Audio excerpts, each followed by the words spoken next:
যদি সত্যি করে কেউ কৃষ্ণ ভক্ত হয়ে থাকেন, তাহলে আমি সবার প্রথম যার নাম নেব তিনি হলেন চৈতন্য মহাপ্রভু, যিনি নবদ্বীপে জন্মগ্রহণ করেছিলেন। চৈতন্য মহাপ্রভু এতটাই কৃষ্ণভক্তি, এতটাই তার কৃষ্ণের প্রতি প্রেম ছিল, যেটা আমরা দেখি তিনি কোনো মন্দির, মঠ, গির্জা বা কোনো কিচ্ছু নির্মাণ করেননি।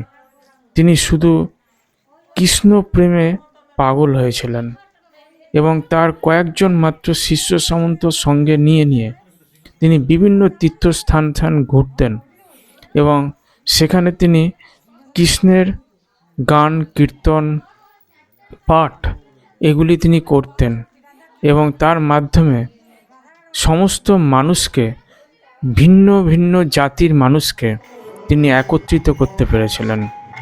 সেক্ষেত্রে সেখানে মুসলিম হোক, হিন্দু হোক বা অন্য কোনো জাতির মানুষ হোক, সবাইকে এই যে একত্র করার যে ক্ষমতা, সেটা কিন্তু চৈতন্য মহাপ্রভুর ছিল।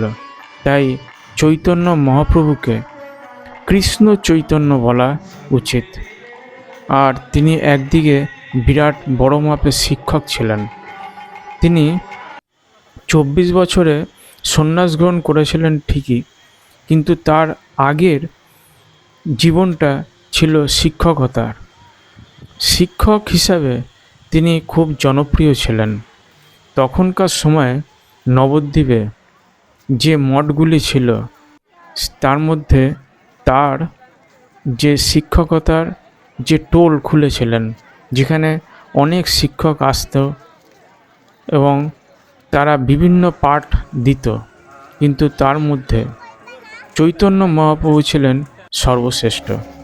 তিনি দর্শনশাস্ত্র, ন্যায়শাস্ত্র এবং সংস্কৃত শাস্ত্র, পুরাণ শাস্ত্র, এই সব বিষয়ে তিনি ছাত্রদের পড়াতেন।